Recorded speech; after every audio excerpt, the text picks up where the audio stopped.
Hello everyone and welcome to the latest edition of the Football Culture Podcast. My name's James Bolam.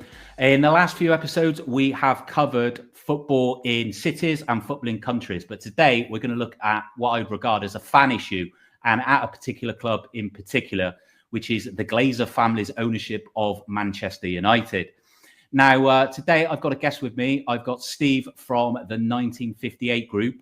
And Steve, for the listeners, if you could just introduce yourself, tell us a little bit about yourself and about the group. Yeah, my name's Steve Crompton. I sort of run the media and communications for the 1958. I've been a match-going fan since, from when I could. The days when my dad took me in the probably late 70s, not really remembering much of that as you get older. But then moving on to the mid-80s, I was sort of then going with my mates, getting down to the Stretford End 3 hours before kick-off so we could get in front of the railings. Got my first season ticket the season before we won the league with Fergie. So I've kind of seen both sides. I've seen the 80s up until, even Fergie's barren spell, and then obviously the riches we enjoyed under Fergie.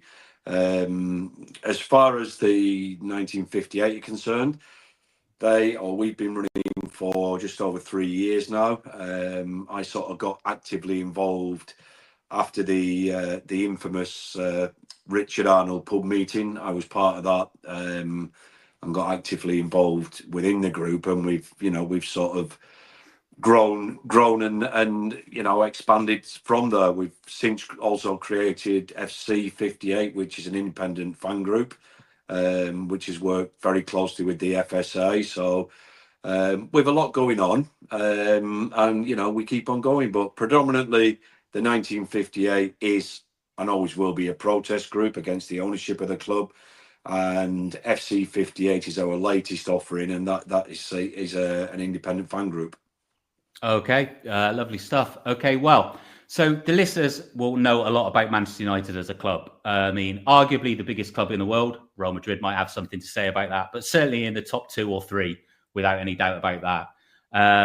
In terms of fan base around the world, etc., everyone knows a lot about Manchester United, the club in terms on the pitch and everything like that. Now, before the Glazer family owned the club, for years the club was owned by the Edwards family. They weren't always popular. And there was a few controversies with Louis Edwards, the father of Martin Edwards, who became the chairman further on in the 1960s with regards to his business dealings, etc. But in the early 90s, Manchester United under Martin Edwards started taking advantage a little more of possible commercial opportunities in the future. I think Tottenham were quite active in that as well. So they were like the first club to have a mega store, and they improved their commercial operation. And this led to them deciding to float on the stock market. As a result, this meant people could buy, they were a PLC, people could buy shares in the club, which meant that it would be possible in the future for someone to take over the club if they bought enough shares, etc. There was major shareholders, 2 race horse owners who had a bit of they were friends with Alex Ferguson, had a bit of a fallout with him. There's opinion that they sold their shares to the Glazer family because of that. But basically, a long story short, it ended up with the Glazer family taking over the club with a leveraged buyout. So, Steve, just explain to the listeners in a bit more detail how the Glazer family acquired the club. Rightly, as you said, the infamous Rock of Gibraltar horse and he's falling out with Magnier and McManus, who he was friends with for a considerable amount of time. But I think that was, for me, the first indication of sort of Ferguson's strive for power. I believe at that point he wanted these people involved for him to take control of the club. That's kind of my take on it and my opinion. But then, greed took over with the Rock of Gibraltar horse over foaling rights. Infamously, the sperm of a horse created the Glazers' stronghold on the club. But yes, as a result of their falling out, they sold the shares, of which then, the Glazers started, I think in 2003, started chipping away buying shares. And then in 2005, eventually, they took over completely. The purchase, as everyone, I would imagine, pretty much everyone around the world it was infamously, it was done through loans secured against the club, a leveraged buyout, if you will, and it placed the club heavily in debt. I mean, ironically, they did work under David Gill. I know we'll touch on that, but there was attempt at a takeover by the Glazers, which actually failed initially, and David Gill did actually attend a protest meeting, and he declared though that the Glazers' plan was unworkable, and stated that debt is the road to ruin. Yet here we are in debt and firmly on a road to a lot of ruin. So it's been a very rocky ride from then coming into the club, which was cash rich, and debt free, to now being over £1 billion in debt and struggling to balance the books. In fact, we for the last 3 years we've been running at a significant loss.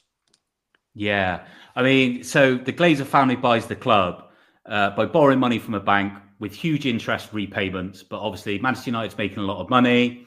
The Glazer family, just a little bit of background on them. They own the Tampa Bay Buccaneers. I think they own shopping malls and stuff like that, but they don't have any interest in football. They're purely businessmen. They see an opportunity to make money. Manchester United is a way that they believe they can make some money through football, which is why they were interested. This isn't a project or anything of those awful other football terms that are bandied about. It was quite obvious, what they intended to do.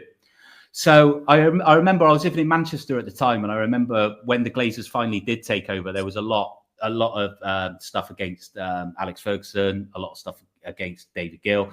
Alex Ferguson, not for anything on the pitch or anything, but for allowing the row to happen with the Rock of Gibraltar issue.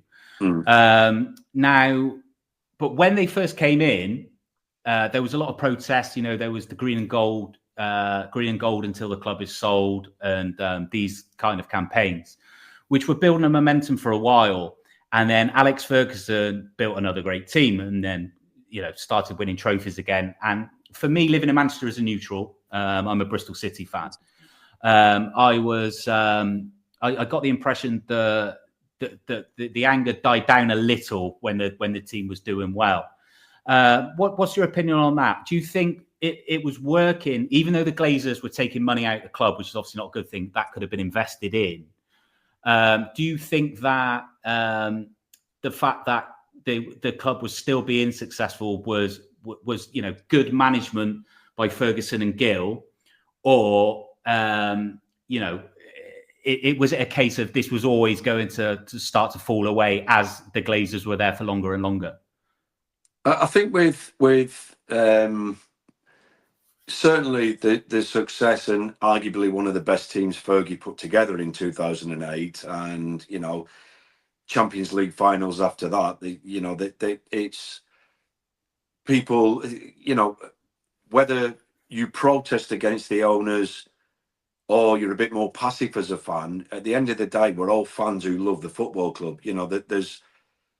It's the reason that people have, like ourselves, have given up so much time and at our own expense because we love the club so much. It is more than a football club. And, I do believe that fans can be easily swayed with either success or a signing or, something potentially at this moment in time is a new stadium, which I know we'll touch on later.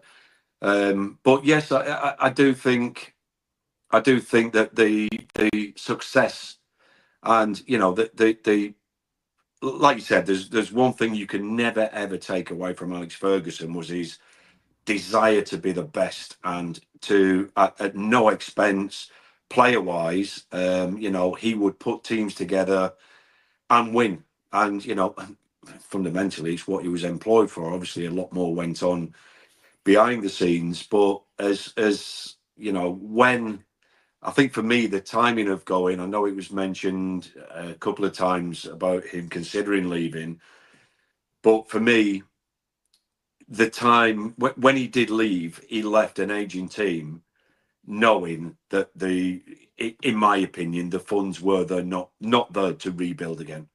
So kind of leaves a bit of a sour note for me, because he's kind of for everything he's given to the club, and since he's been fired off now from the board, hasn't he? He's lost his £2 million a year job, which is is unfortunate, but again, to this day, he's never coming out and said what he truly thinks about the Glazers. I don't believe for 1 minute he thinks what they've done to the football club is the right thing and the healthiest thing. But to me, he was the one person that could have come out and said something that would have changed. That would have changed everything. But here we are.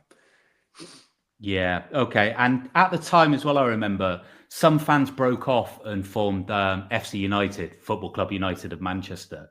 Yeah. And I think from what I could gather at the time, I mean, I was in Manchester then as well, that it wasn't just about the Glazers. There was some other issues that the guys that formed the club had, with modern football in general, ticket prices, lack of atmosphere, etc. So it wasn't just the Glazers, but that was kind of the straw that broke the camel's back. And I know some fans, it was a bit controversial. Some fans who stayed with United were like they're traitors and stuff like that. Some people watched both. I went to a few FC games because I liked the idea of the club when I was living up there. But you decided to stick with United. Some of them broke away completely. Why was it you decided to stick with United and you didn't feel tempted to? Because you obviously feel very strongly about the Glazers' ownership, with what you're involved in. Why did you decide to stick with United and not break off with FC? I think a pure. I've said this a few times, and it's following Manchester United is akin to being in an abusive relationship where, do you know what I mean? No matter how much you get beat down, you're still there, and you still stay loyal. And for me personally, I never had an issue. I thought it was commendable, and to a degree, a bit of shame on myself that I couldn't do it, if that makes sense. These lads they've made the ultimate sacrifice, yet you haven't. And I suppose that's why, having got involved in the 1958, why I've been so vocal for the group, as and as and we'll touch on that, we've since met up with FC United of Manchester. We've met up with the guys, and we've had conversations. Well, we've had a meeting. It was a 2-hour sit down around the table, and it could have gone on. It could have gone on all night.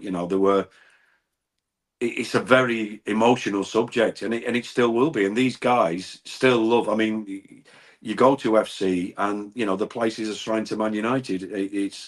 They've never stopped loving Man United. They've just, out of principle, moved on and done their own things. And hats off to what they've done. They've got a cracking setup there. And we'll be over there next week, joining with them again with their next home game. And we've sort of formed this unity between ourselves where let's work together. So out of bad can come good. Yeah, absolutely. Well, if supporting Manchester United is like being in an abusive relationship, Lord knows what it's like with Bristol City. But I knew you were going to say that. Yeah. Well, I'm in a strange situation because I kind of had two teams these days. I mean, Bristol City is my main team, but I've lived in Seville for almost 5 years now, and I have a season ticket at Real Betis, and the fans always say Betis is about suffering, but they also say that Betis is a feeling. Which I like, and it's in the club anthem that it's a feeling, and the results on the pitch don't really matter so much. It's like a family, and anyone who supports a football club and anyone who's listening to this is gonna be a football fan, I'm sure. But it's not just about watching a game of football. I love watching the game of football, of course, but it's more than that. It's about friendship. It's about community. These clubs are community assets. It's about, like you say, sacrificing, loyalty, putting a lot of time and effort and a lot of emotion and money into it. And by and large, I would say there's ups and downs, obviously, but I'd say by and large, it's very rewarding. You know, like I sometimes, you know, you come across people that don't like football, and I completely respect that. But there's also an element that I always think that is kind of, you're really missing out on something special. You know, you really are denying yourself something special to be a part of. So I think, you know, everyone to abandon your football club would be really difficult. I mean, you know, let's say hypothetically Bristol City was bought by Saudi Arabia, for example. Now I'm against that regime. You know, would I have to make a decision on it? Could I stop being a Bristol City fan, being 45 years old and supported them since I was a small child?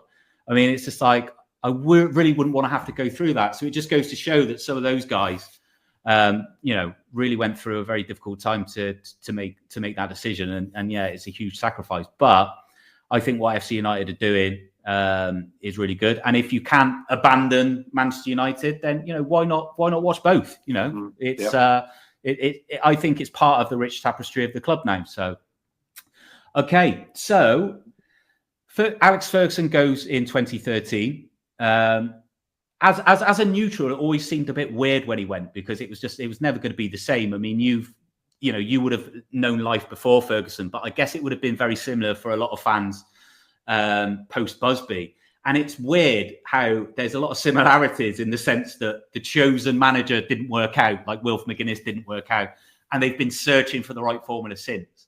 I mean, there's been FA Cups, which was very similar post Busby, but not the league title, which is what United want to be challenging for. I mean, to put it into perspective, it's like Real Madrid or Barcelona. Maybe not so much because they dominate so much, but it's like a huge club like a Bayern, a Madrid, a Barcelona, not getting close. I mean, Liverpool have been through that as well, of course. So it's been a barren period. What do you attribute that to? Is it a combination of factors? Is it the Glazers sucking money out of the club, or is it just not being able to find the right coach? Is it the culture? Is it was always going to be difficult post Ferguson? What do you put your finger on as to why United have been such a mess on the pitch for such a long time? I think there's a lot of small factors with that, and you know, firstly, you know, I touched on it earlier. The squad needed a rebuild, and you know, and then signings. You know, Ed Woodward, who doesn't know anything about football, and proved that. Very good commercially. I mean, he kind of revolutionised Man United and sent them into the stratosphere commercially. You know, there's the I don't know if you're aware of the famous. It's called the Black Box, and back then United. So when the Glazers took over and Ed Woodward got involved, they set up offices down in London, and they went from a sales team of 2 in Manchester that dealt with everything for the football club, season tickets, match day tickets, executive, then to a team of 100 down in London that were actively searching for sponsors. No football team had ever done that. You know, a shirt sponsor was something when somebody knocked on your door, was probably a fan and come good and said, look, can my company sponsor your football team?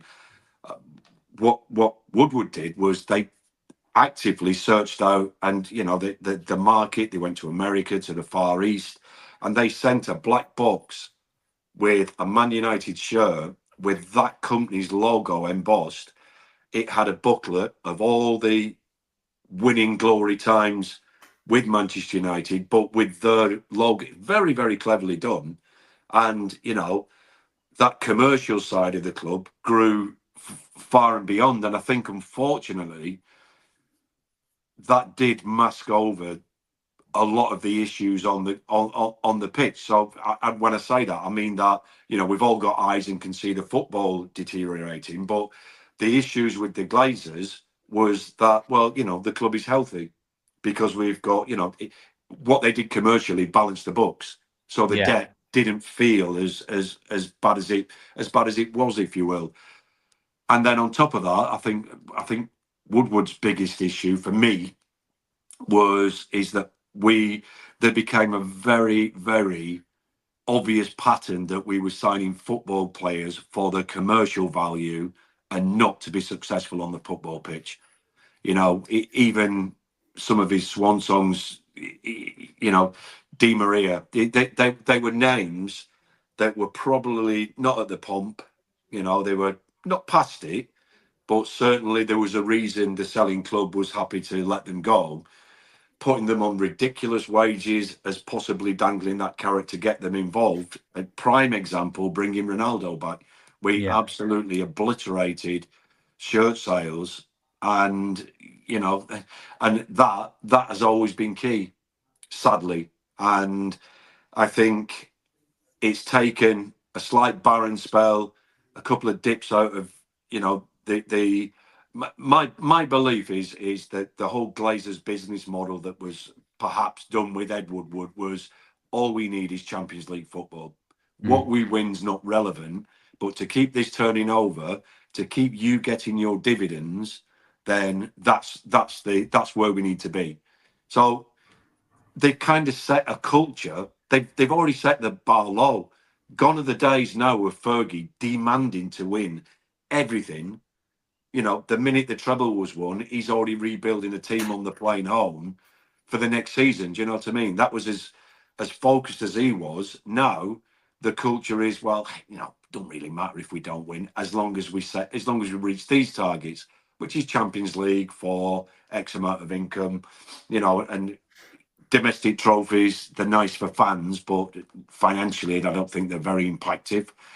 And it, you know, it all started falling. You know, anybody outside of Man United is, oh look, the Norwich Scarfs are out because they're losing. You spent £1 billion on players. Yep, we've spent £1 billion on the wrong players, which is still, you know, you've got the debt side of the Glazers, but the complete negligence and mismanagement of the actual football side of it by employing people that know nothing about football. You know, we never even had a you know, a director of football. We had nothing above Ed Woodward, who knew nothing about football. And when you break it down like that, you wonder how we actually got anywhere. It's scary the way it all came tumbling down. And then, you know, because we were tying players up to ridiculous contracts, then they become unsellable. So, you know, famously, Man United now just, it's not just the purchase of players for a lot of money. We can't make anything. Players have to run the contract down and leave for free because they become unsellable. You know, they'll move on having earned all the money at the club, but they, the commercial side of buying and selling, the selling just never happened. I think in Ed Woodward's reign, and it could be wrong, but I think we sold Dan James, one player, at a profit. And it was, you know, it was a minimal profit. We bought him for a few million. We might have made 10, 15 million quid out of him, and that was it. So it's been an accumulation of a lot of things. I think fan expectation, that kind of depends on if you became a United fan during the Fergie time or you'd been one before. For me, expectation was, even through the greatest of times with Fergie's, is it won't last forever. Football works in cycles. It never lasts forever. So enjoy the ride. You know, traditionally before that, Man United had always been a good cup team for me in my match going experience. Never in my wildest dreams when, you know, we lost the league to Leeds the year before the Premier League started by, I think, a point. And you know, you think that then, for me, it was like, we're never going to win the league. Never in my lifetime we were going to win the league.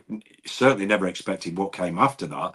So I think fan expectation does, fans do get, there are certain fans that will get a lot more active as far as hating the Glazers when the team's not doing well.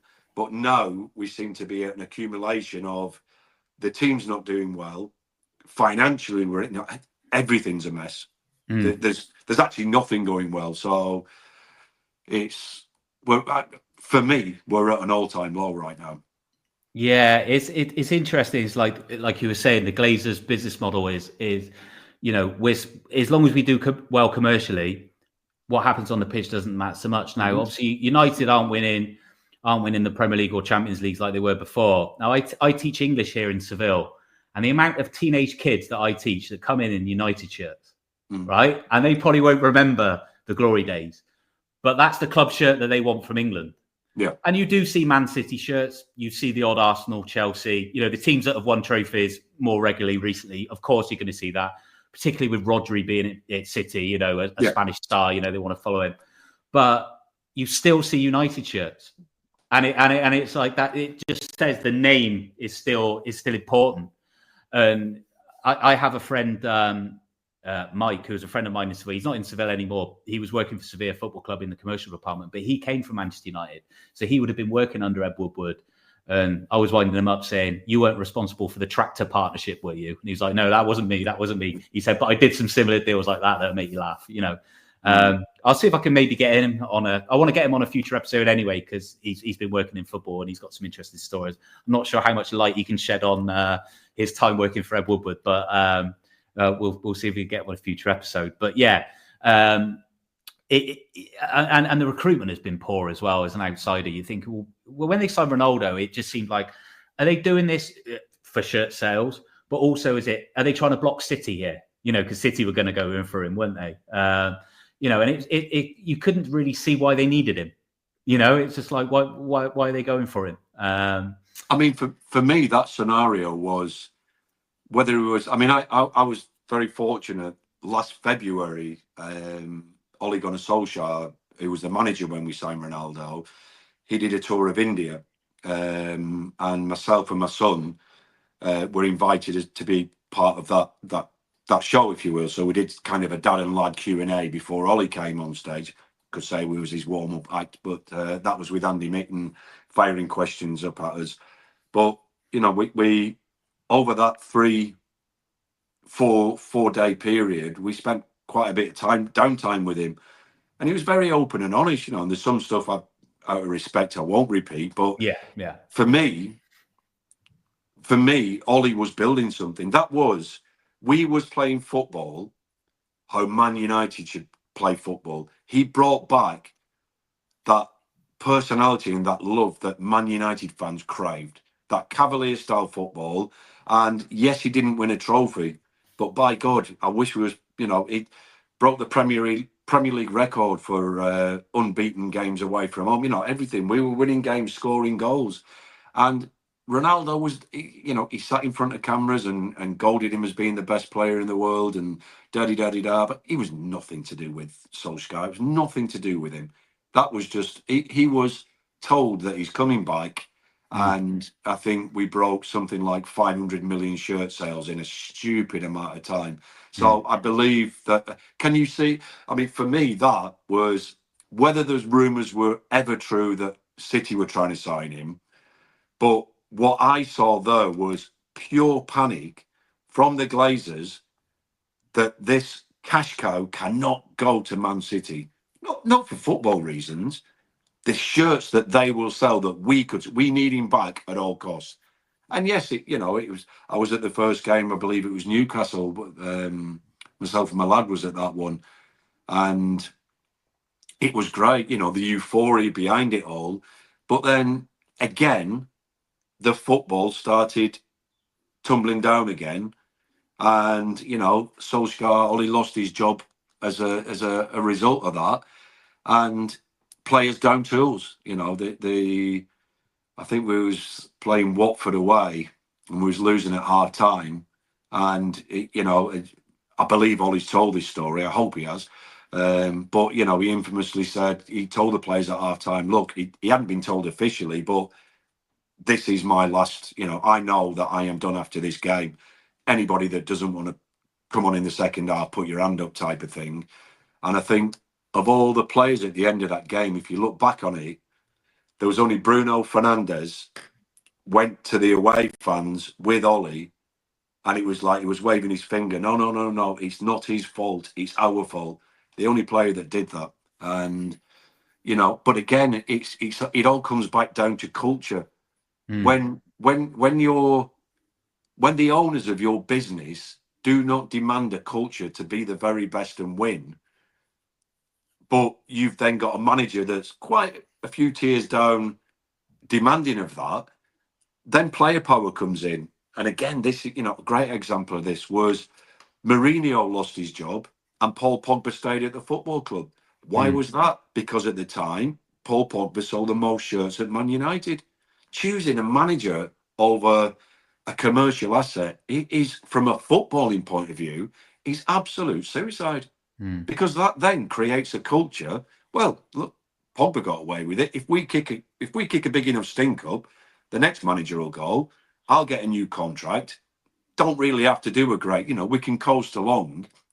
And why wouldn't you? If you can earn the money that these players earn for not giving everything you would give at our rivals that are winning, then it's, but all that is created from the ownership. Everything starts at the top. Do you know what I mean? So it's just a mess. It's interesting talking about the culture at the club with the players. So I've got a season ticket at Real Betis, and I'm watching Anthony at the moment, who was terrible at United, and he's been absolutely amazing. He's been superb. He's revitalised the team. He's playing superbly well, but he couldn't do it at United. Jadon Sancho, the same happened when he went to Dortmund. And it's like, I think Anthony was asked, why are you playing so well now at Betis and not in Manchester? And he made some comment like, oh, because it's sunny here and it doesn't rain, so I'm happier, but I think there's something deeper than that. There's quality players aren't performing there, are they? And there's something deeper going on, I think, with regards to culture. I mean, speaking of the team at the moment, what's your opinion on the latest coach? Do you think he's going to get it right if given time, or is the United job a hospital pass these days? I love Amorim. I think, but then I am fiercely loyal to any manager because he's the manager of Manchester United till the day they leave. And it's, I think recently results have shown that there's, that these seeds planted are now starting to shoot, so that there's little bits of glimmers that we could be turning a corner. But then I suppose since Bergie's gone, we've nearly turned this corner quite a few times. So there's that in the back of your mind, there's always that doubt that this could go horribly wrong. But honestly, I believe the likes of Anthony being sent out on loan, good luck to the kid. If he thrives elsewhere and it wasn't for him for whatever reason, then, move on. It's best for both parties. Sancho is proving his worth now to the point where there seems to be a bit of conflict where he went on loan with an obligation to buy, and Chelsea are trying to get out of the obligation. That's how good, that's how impactful he's been. Rashford being sent out on loan. This, whether these players come back or not is kind of not the point. But what he has done out of principle is, I don't give a fuck who you are or how big you think you are. If you do not do what I expect you to do, you are not going to play football at this club. And we've not had that. I think Ten Hag tried it, but I don't believe he had the personality. And obviously his tenure was pre-Ineos, then Ineos coming in, so it was, I suppose, in his defence, he was caught up in that transition.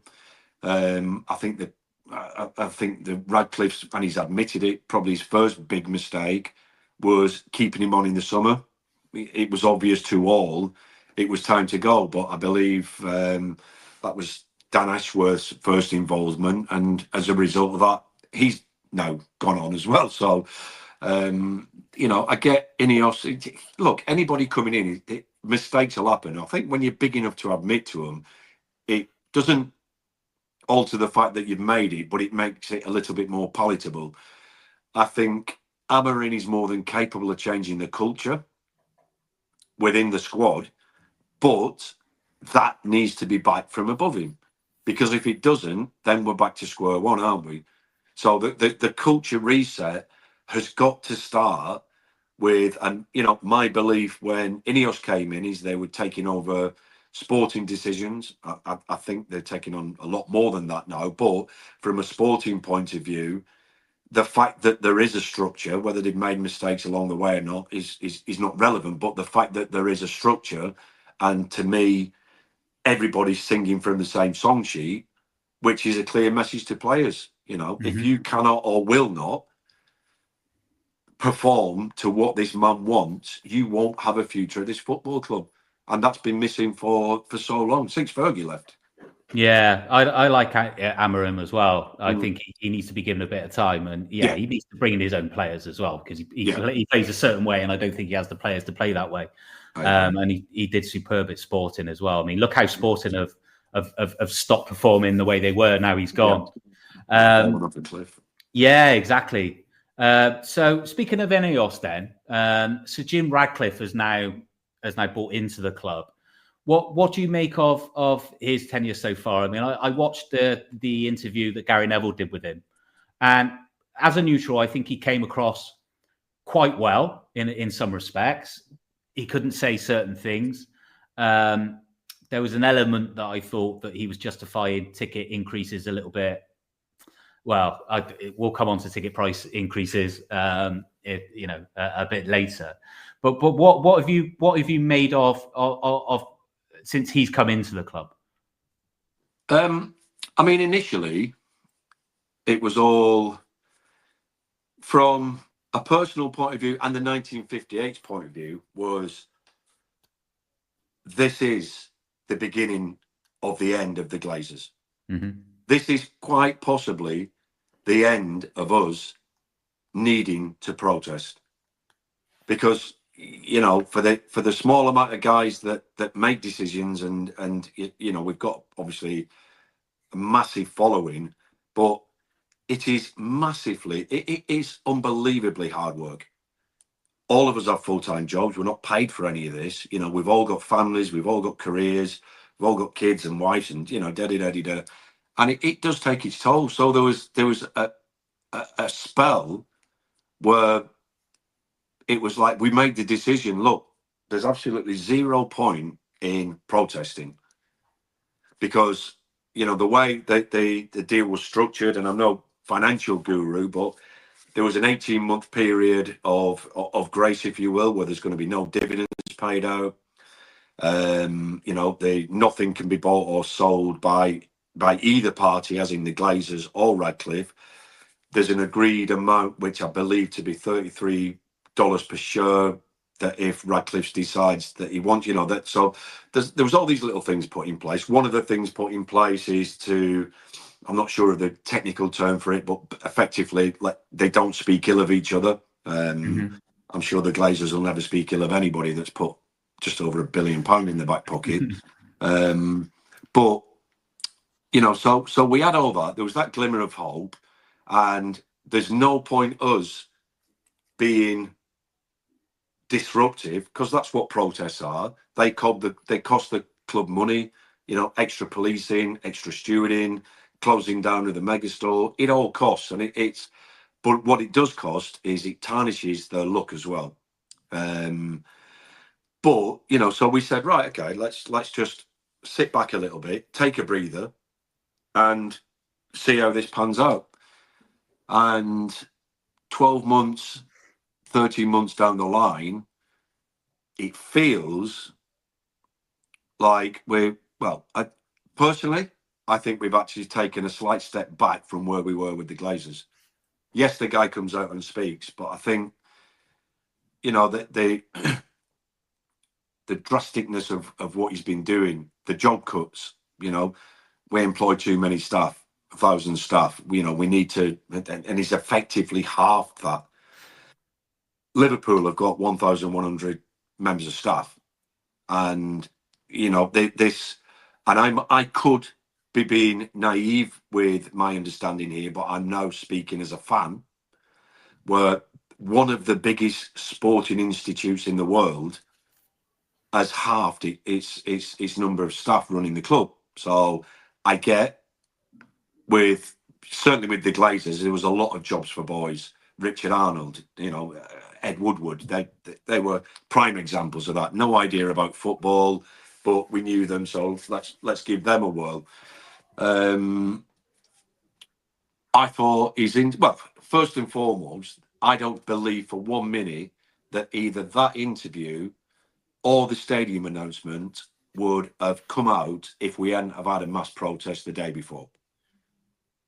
That I can pretty much guarantee would not have happened. We have been on numerous news outlets all over. I mean, the media, we've gone from when we first started begging publications to publicise our protesting, to now it's becoming a pain having to deal with journalists constantly getting in touch. Bearing in mind you're at work as well, do you know what I mean? So it's not a pain being disrespectful, it's a pain as in I haven't got the time for this, but we are constantly, or I'm constantly being contacted for quotes, for what's happening next, what you did, what are your thoughts on this, what are your thoughts on that, and which is great for us. It's the media at this moment in time are on the fan side. Now, it's a big story. We all know Man United create the biggest stories because of the amount of people that follow them. But, it's good. And the protest was very well attended, totally peaceful. There was zero issues at the stadium. Bearing in mind we're playing Arsenal, so it's quite high, not high risk, but it's medium risk game. Speaking to the DFO, who I've got a good relationship with, who runs all the operations side. Everything we do is in coordination with the police. And he said, Steve, believe it or not, there was 5 arrests made throughout the whole day that was non-protest related. It was drunk and disorderly actually at the game, and I think 3 of the 5 were Arsenal fans. So we've always done things legally and peacefully. Otherwise, we'd just get closed down. We're not foolish. And I think some of what Jim said was quite naive, and I think it was, when Gary pressed him about the protest, he was obviously uncomfortable talking about it, but when he said, well, yeah, I kind of understand with the position we're in the league, it's nothing to do with the football. And he should know it's nothing to do with the football. Our stance has always been, we want the Glazers 100% out of the football club, and them and their debt to be gone. That stance has never changed. Who comes in and buys what, we've no control over that. But our first statement, and it'll be our last statement, is we want the Glazers gone 100%. So going back to Jim, I think the stadium announcement, I know the stadium announcement was rushed out because I was at the Regen meeting last year to discuss that, and they would make a decision and release that supposedly in summer of this year. So that's been brought forward. The artist impression that there's a divide, and I'm sure we'll talk about that. It's certainly an interesting design. It's yes, but again, what the artist impression they've used, it's not even a feasible thing at the minute. They built a stadium on land on that impression. It's on land they don't even own. They've not even bought that land yet. There's this Disneyland as the parade in it is. I know the local council have been in touch and said, why are you showing that on there when that's actually some of our local council land, which is parks and allotments, and they'll never be building on that. So I believe it was all rushed out to obviously overcome the bad press and the noise that we'd made, which great, just goes to show that what we're doing is working, and it's being heard.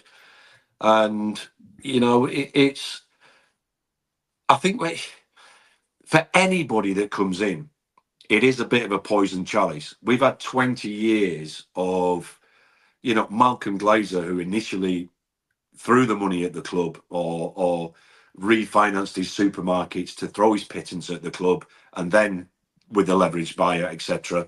I think he said 36 words ever to Manchester United. and I could actually dig them out. I don't have them to hand, but that's all he's ever spoke.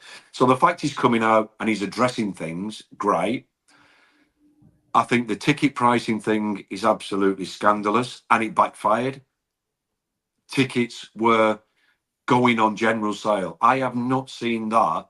As bad as we've been, I can't remember the last time tickets went on general sale, and especially for Premier League matches. Maybe a first round League Cup game against Bristol, as an example.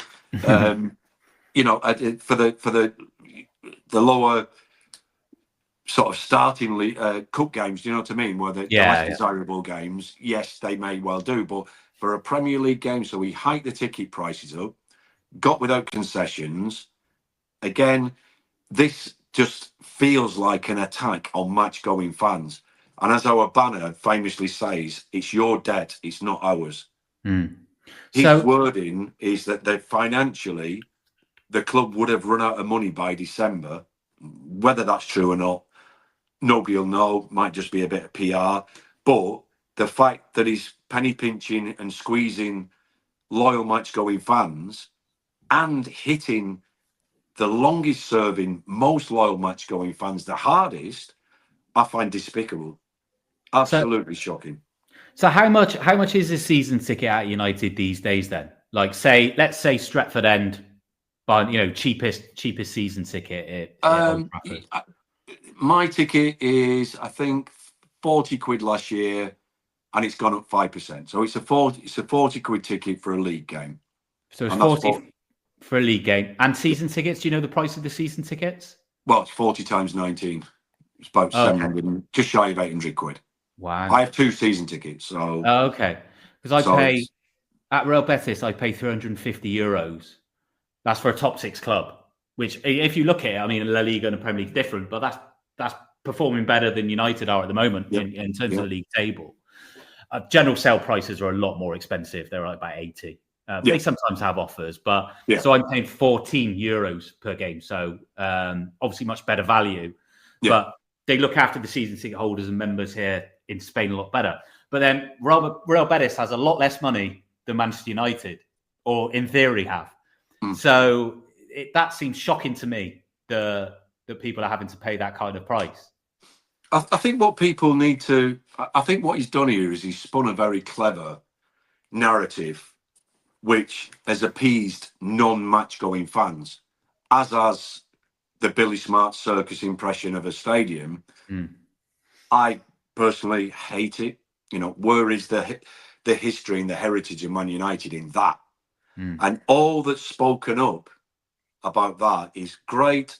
It's creating jobs and housing, etc. If he gets investment to do that, that's not down to him. What's down to him is to build the stadium. He wants the local government, which they've agreed to build the infrastructure. So, you know, a new railway station and da-da-da-da-da. And then he's looking at, you know, they've already been to, I think it was south of France, Cannes, to an investment roadshow, if you will, flaunting what they're doing, looking for investment. So the everything with the kind of the ticket side of it, it's what I'm quite not understanding here, and this is where they're building a stadium on debt, which is what they will do. You know, for whatever reason, they will, through sponsorship or whatever, but it will be funded, and there'll be a massive amount of debt, whether that's debt's put on the club or whether it's by Ineos, but that is a risk. You can look at the best case scenario, that when we are where we were with Sir Alex Ferguson, and we're the most successful team in England and potentially Europe, and we're charging top dollar to fill out 100,000 seater stadium. These are all ifs, because there's no guarantee of that. You know, and a prime example, and match day income from Man United equates to about 18-90% of that. The club turnover about £700 million a year. It's only about 18% of that is from actual match day income. So I get building a bigger stadium and the infrastructure around it, because the concourse and what's available as a match day experience is non-existent. Therefore, people have the pre-match drinks or entertainment or meetups in general away from Old Trafford. So, and again, I understand the logic in having bigger and better, but the fact that they were not selling out Old Trafford, which holds 77,000 people, at a minimum price increase, because it wasn't a massive jolt, even though the principle of it was a disgrace, because they were taking away all concessions. So your OAP tickets and your junior tickets, everyone had to pay 66 quid.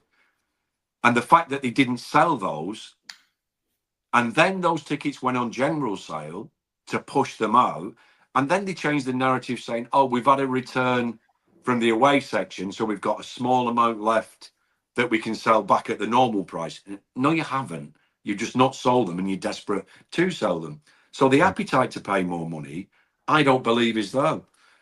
And I just think it's a dangerous game to play. And bear in mind, we've had 20 years of hell with the Glazers, and this is all based around mismanagement at the football club, but it's based around this debt. And the fact that we will potentially be going into more debt to build a stadium, that in general, Radcliffe's plus sides have been, it will bring opportunity to Manchester. It will raise income. He's actually not spoke about how it's going to affect match day experience. He's not spoke about how it's going to make the football team better, because it won't, will it? There may be more money to spend if it brings more money in, but then, you know, I just think it's a dangerous game to play. And he's appeased a lot of fans, in general, non-match going fans, with this whole fantasy is designed. If and when it ever gets put into, they spoke about starting this year. I don't believe for 1 minute that'll happen. Logistically, it can't. No, you know, they don't own the land they want to start building on. So how does that work? You know, you don't go to the freight terminal and say, look, there's a check for that land, sod off, we're digging up tomorrow. It doesn't work like that, does it? You know, these things take time. So I think what he has done is appease fans, and the Glazers have been very good at this. He's dangling that carrot and creating divide within fan base, within our fan base. They love the division. And this is why this step we've taken with FC United is massively important, because what we're trying to do is build these bridges back up again, because the club will not like that. They won't like that one bit. Yeah. So in terms of, you had the protest against Arsenal. What other protests do you have planned? And I guess this question sort of, goes into several things really. So what are you planning to do in the future in terms of trying to get the Glazers to sell their share? Do you think it's possible? Because if they're making money out of it and they don't seem to care what people think of them, they could be very reluctant to leave. And also, if the Glazers were to go, what would you be looking for post Glazers? Would you be looking at Ineos with total control, or would you want some kind of fan ownership or a 50+1? What are the aims of the group ultimately? First and foremost is to get the Glazers out of the football club. You know, they've let the place rot. We wouldn't even be needing to consider a new stadium if, you know, why do you need more than 77,000? It's a vanity project. But if Old Trafford had been looked after the way it should have been and maintained, instead of them just left to rot, we wouldn't have to build a new stadium. I get that financially it's not possible with the... if you was to redevelop Old Trafford, you're effectively knocking it down and rebuilding it anyway. I understand that. You know, I'm not silly with that. So, you know, the Glazers are laid to blame for everything, for the situation we're in, for the debt we're in, and we want the Glazers and the debt gone. As far as new owners are concerned, we want a custodian of the football club. That, and you know, this may well be a little bit of a pipe dream, the way football's heading, but we want somebody to look after the football club and the commercial side of it, and let us deal with the fan culture, as in us match-going fans, deal with what, and this is what the Premier League sell to worldwide broadcasters. It is the whole atmosphere, everything that goes with English football, the rivalries between teams, all that. It's how it's pitched and sold to overseas broadcasters. And the way clubs are heading, not just at United, by the way, but seemingly focusing on the more once in a lifetime match day experience, because yes, they will spend a lot more money. They'll go in the mega store, spend 200 quid, So that makes sense. But they're not coming week in, week out. They won't be coming versus Barnsley in the first round of the League Cup when it's pissing down in the middle of winter. Do you know what I mean? So I don't know if they've got this business model right where they can fill 100,000 seater stadium. I know they won't think they can sell it week in, week out, but then it's a tiered ticketing system now for members. So you pay more for the bigger games, less, so it's the more demand games they're going to make more revenue from. I honestly don't know what the perfect owner would be. Because I understand there's a fine balance, but when you look at, ironically, as an example, as FC United, that is a community-run football club, and I know Man United is this gargantuan, steamroller of a football club that should and could take over every other football team financially, best on the pitch, blah, blah, blah, blah, blah. But what you can't do is you can't lose the soul. And, it feels like with things that Jim's doing, he's not listening to what, even though he said it's important, and the club have said, and Ineos have said, it's important, our match-going fan base is our lifeblood, and, we need to preserve that, Well, they're not, are they? That's reality. They're absolutely not. The longest, most loyal-standing fans are seeing a 50% increase on their season ticket next year's, which is the pensioners, the OAPs. I think a lot of people have been blinded with this. Season tickets are only going up 5% because our season tickets pay for the league games. We still have to pay for cup games on top of that.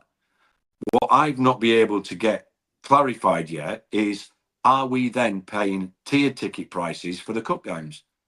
Because if we are, then my season ticket has not gone up 5%, has it? The League Cup games have gone up 5%. Everything else is getting more. And there'll be a tipping point, as there was when FC United walked away. I think there'll be another tipping point where that local, loyal, when I say local, I'm talking UK based, but these people that the regular match going fans, we hear stories, James, of we can't even respond to what, we've got FC United, FC 58, which is an independent fan group. We've now got 85,000 members signed up to that. And we can't keep up with the amount of stuff we're getting sent to us via email. And it's from a dad saying, look, I can't afford to take my son next year if these prices are XXX. A non-season ticket holder, but a member, again, I can't, if these tickets are going to be 66 quid for both of us, I can't afford to do that. We're listening to official supporters club branches saying that we're potentially going to have to close down because they're reliant on filling coaches to get to the game.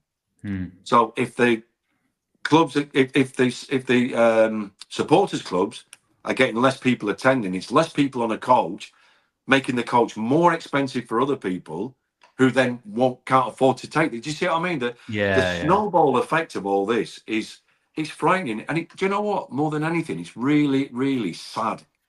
And especially on match days, listening to people, everybody knows who we are. And you have people thanking us for what we're doing and to continue it. And, you know, when they're telling you a story that, you know, next season, Steve, I'm not sure if I can afford to bring my son, and you stood looking at that 10-year-old kid, and you know, it's absolutely awful. And I don't think these people, do they actually care? Do they give a toss? I don't know, but they don't understand the impact they are having with what they see as minimal price increases. You know, so Jim was said tickets will be going up a bit. Well, if a 50% increase for a pensioner is a bit, Jim, then I wouldn't like to see what a lot is. I mean, this is the thing. I mean, you have to look after your local fans. I mean, I'm at Royal Betis and Seville Football Club, actually. You don't get a great deal of tourists. You get the odd one. And the season ticket prices are quite low. The general sale prices are quite high, and they're clearly aimed at tourists. But generally, if you're a Seville or Betis fan in this city, you're a member, which means your ticket or a season ticket holder, which means your prices are kept down. And they know that it's important to look after the socios, as they say here. Yeah. But you go to Camp Nou, and the atmosphere in there for a big Champions League game, of course, there'll be a great atmosphere. But generally, the atmosphere is terrible. And it's because most of the people in that stadium are tourists. Yeah. So you lose that passion. You lose the thing that makes people want to go to see that club. You know, if you take there. So at Betis and Sevilla, that hasn't been lost because it's still local people that are going to the matches there. And I think clubs need to realise, particularly in England, you know, how important that is. I know a guy in Bristol who's Chelsea fan, and he used to have a season ticket for years, and he'd go home and away. He even went to Royal Betis away 25 years ago. Now he watches non-league, and he's like, it's full of tourists, the atmosphere's terrible, and it's very expensive. So I don't bother going. I still watch them on TV. I still want Chelsea to win everything, but I've got no interest in going to Stamford Bridge anymore. And when I was in Manchester, I knew a group of lads that used to go in the 90s, home and away with United, you know. And then, you know, they'd all meet in the pub and watch it on a dodgy cable if it was a 3:00 kickoff. Because they said, we can have a pint with our friends, stand, and it's like the old days. Yeah. There's no atmosphere inside Old Trafford anyway. No. So, you know, we might as well save the ticket price, you know, and watch it in the pub. And, you know, that's a group of about 20 lads there that were going regularly that would make a noise and contribute to the atmosphere that have, you know, fallen by the wayside in terms of actually going to the stadium. Yeah. So, you know, I think clubs need to be very careful how far they push it, because they could push it too far. Okay, so in terms of the group, have you got anything planned? Yes. Sorry, I actually didn't answer your question. No, it's okay. It's fine. It's fine. This is a bit more like therapy. Yeah. No, it's fine. Don't worry. So yeah, moving forward, we've got the planned protest with FC United of Manchester, which is next Saturday at their ground. You know, they are still United fans, as I mentioned earlier, massively passionate. We've sat down and we've agreed to join them. We're going to be doing myself and I think one of the other lads doing a Q&A pre-game. So anybody wants to fire anything towards us as to, you know, what we're doing and why we're doing what we do, they fully support and back what we're doing. The press are massive on this story. It is a huge story of anybody that knows any history of Man United. You know, the active fan group now, the active protest group now, signed, you know, this unity and solidarity of coming together with what was an active protest group 20 years ago and walked away out of principle, joining forces. It's a big story. And we are also, after that, planning something for the City game, which I think is the 6th of April. We've not finalised that yet. The problem with, I get asked this a lot, and, you know, why don't you sort of set up a calendar of, you know, so you can advance warn people, right, this is the next 2 months of what we're going to do protest-wise. But what you've got to factor in is the dynamic of what's happening at the football club changes. Things can change quickly as well in football. As they did after the Arsenal protest, lo and behold, there's your new stadium, everybody. And so Jim's come out and spoke to everybody. Whether you like what he says or not, whether you like the new stadium or not, but he's done that. He's created a reaction, which is, you know, that's what we need. and you commend the guy for coming out doing that. So what you can't do is you can't actually plan too far ahead, because you never know whether, we're wise enough now, and certainly when we would never organise a protest based on speculation, which prime example of that was when there was this huge debate, mainly online, where all of a sudden everybody became financial experts or linked to the Qatars or linked to Sir Jim Radcliffe, and everybody was an expert on who was going to take over the football club. And I don't think anybody got it right, because nobody was expecting what actually happened to happen. But, we could have gone down a line with that based on speculation and got it completely wrong. Do you know what I mean? So we're a little bit more calculated and educated with what we do. Yes, it might not be as much as people want all the time, but that last word I used then, time. Time is our most valuable commodity. We could not physically arrange protests for every home game. It is not possible. So what the next protest may well be. So we've got the FC United protest at their ground. That's from 1 p.m. next Saturday. And then we will have a protest, which what it is to be confirmed. We nearly know where we're at, but again, we won't announce anything till we're 100% clear on what we're doing.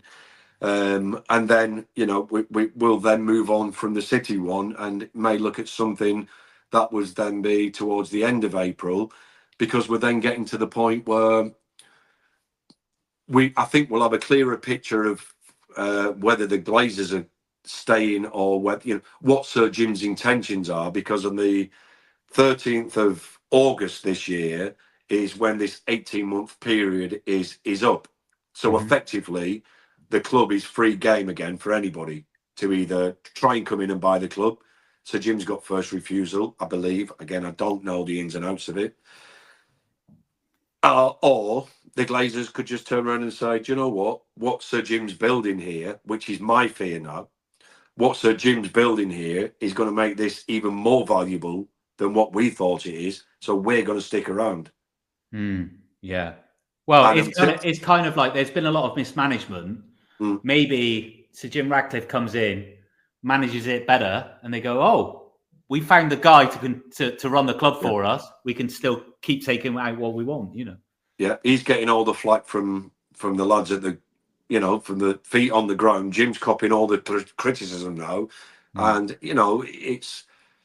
that's my biggest fear is that, and I always said when I was asked a million times, and I think potentially people trying to goad me into picking one side or the other, and I always and this was genuinely truthful. I can't make a decision which would be the better option based on speculation, because that's all we're working with. Nobody knows exactly what's going on with the Qatars or what they've offered, and nobody knows what's going on with Sir Jim, and that proved correct. I said, but there's one factor that everybody is not taking into consideration, and that is the pure greed of the Glazers. And sadly, that's what happened. The Glazers, I think the Glazers were expecting sort of every billionaire to come in from everywhere, and there'd be this huge almighty bidding war for Man United, and for some rich guys vanity project. They don't give a toss who they sell it to or what happens to it afterwards. They just want to see what's going in their bank. And that never happened. So I think it dragged out as long as it did.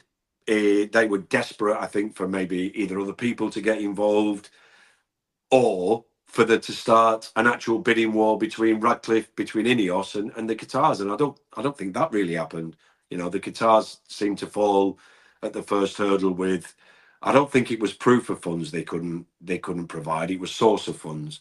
But either way, it made whatever they were bidding kind of not relevant anyway. So it became a one-horse race. And I guess we'll never know the reasonings behind a partial buyout from Sir Jim's thinking side of it. He might tell us what we want to hear, but I don't think we'll ever know why it went that way as opposed to a full sale, because initially he was bidding for a full sale of the football club. But here we are, come August, things are either going to escalate a lot more because the Glazers seemingly are going nowhere. But, again, we can't make decisions like that until we get to that point. So we'll keep applying the pressure. We may go back to doing some more online campaigns, which we did quite successfully previously, which is targeting sponsors or potential sponsors, because they hate that. Any bad press, they don't like that. And, we'll do what we can without destroying our football club, because there's a fine balance in it, but we'll do what we can to apply the maximum amount of pressure and see the back of the Glazers. If there's going to be another FC United and Manchester scenario where people again walk away, you don't know. I asked that question to myself, and I can't even answer it truthfully myself. But there'll come another breaking point again, and if there is no light at the end of the tunnel, I would fully respect people turning the back. And as I said many times, there is so much. Certainly where I live a mile away from Old Trafford. I live in Stratford. I have got an abundance of football. If I just want my football fix, where me and my mates have a social of a weekend, we can get that anywhere at a fraction of the cost. And as much as it'll break my heart to walk away, you can only keep poking a burr so much, can't you? Know what I mean? Yeah. You can only take so much. So it's kind of where we're at with it. Well, Steve, best of luck with it. As I say, like a friend of mine was saying, we were talking about this, was saying, on the one hand, is another Bristol City fan, on the one hand, it's Man United and they won so many things and they had so much success. So it's kind of funny. But on the other hand, it's not, because it's people's football club, but it could happen to anyone. And I personally am sick and tired for a number of years of the amount of people that come in, ruin football clubs, which are a big part of people's lives. Yeah.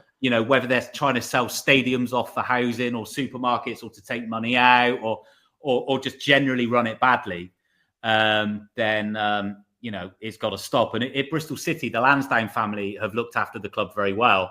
A lot of fans complain that they don't put enough money in and to take the next step, and they should go and sell it to someone who will. But then you look at all these other clubs that have been ruined, and then it's like, maybe 10th in the Championship's all right, really. At least be careful what you wish for. Exactly, right? Because we could be Derby. So I think it affects all fans. It does, and it, in my opinion, it personally transcends any rivalries, and that fans need to do what they can. Speaking of which, where can fans who are either just interested in it or want to get involved in the protests or your online campaigns or want to show an interest or support, where can they find you online? If you go to the 1958.org, that'll take you to our FC, the Fan Coalition 58 group.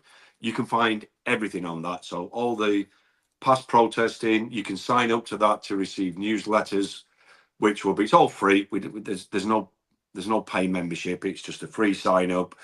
So that will keep you up to speed with any future protests. So that we tend to email that to those members before it goes live on social media and the mainstream media. So that's kind of your first protocol. But then you can find from that it's a very well mapped out website. So you can find your way around anywhere. You can find history on previous protests, history on where we came from, etc., etc. So that it's a very informative website, and that'd be your starting point. The 1958 on we're all over social media. Again, there'll be links from the main website to find us on social media as well. Okay, that sounds great, and I'll post some of the links as well when the episode goes out. Okay, well, thanks very much for joining me today, Steve. This is kind of part one of the days at Manchester United, because there's going to be a part two with an FC United fan talking a little bit about them, because I think the two things go together. It is part of the same thing. So that will be released shortly. But thanks very much today, Steve, and best of luck with everything. Okay. Thank you very much.